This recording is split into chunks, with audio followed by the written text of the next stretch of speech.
Ukiangalia gari zimewasha mataa kana kwamba ni usiku, lakini naamini kana kwamba ni mchana, lakini huu ni usiku. Unaweza ukaona foleni za magari hizo na taa, lakini sasa hivi hapa ni saa 3 usiku inaelekea saa 4. Magari yamewasha taa sawa, lakini bado unaweza kuona kwa macho ya kawaida.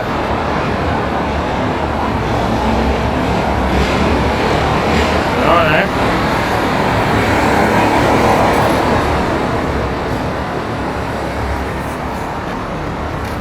Bana huka barabara hapo. Sasa ndio kuambia tena kwamba taa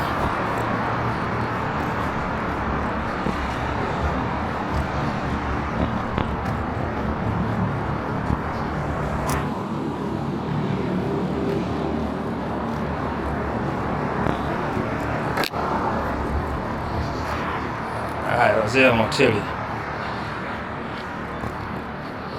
unaweza ukaona wako karibu.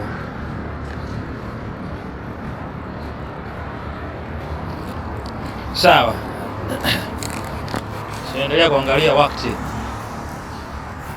wakati huu hapa. Sasa hivi ni saa ngapi vile? Saa 3 dakika 20.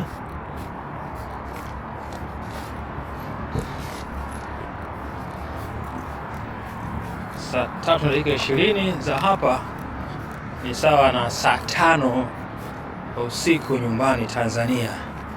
Sasa hii ni saa 3 usiku na sheria lazima uwashe taa, lakini sasa kibongo tu, hebu tuambiane kwa kweli, kwa mwanga huu unawasha taa na mwasha nani kweli Wakati kibongo basi hizi ni saa 12 pengine, labda ndio inaanza kuongeza hapa. Sasa ndio inaanza kuingia usiku sasa hizi, unaona wote wamesha taa wote hao.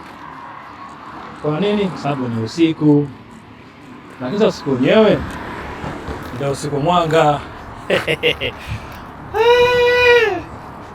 Tembea uone, haya ni maajabu.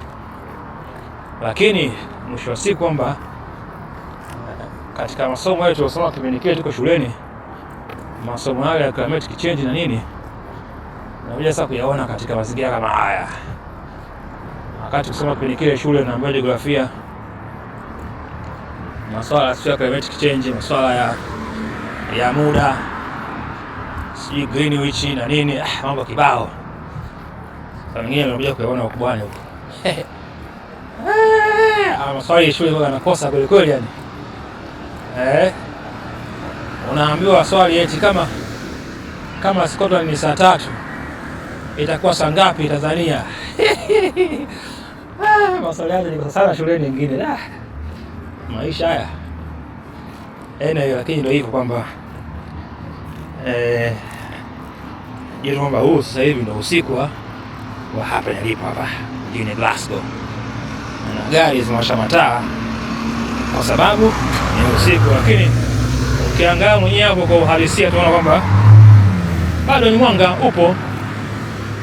Sasa taa za nini? Anyway, hili ni somo jingine la kuangalia tu na kupita. Tunajifunza kwa kuona na kuambiwa pia. Basi ndio hivyo, mimi nawafikishia ndugu zangu jamani. Nimetoka na ushamba ama nimejifunza, sio shamba nimejifunza.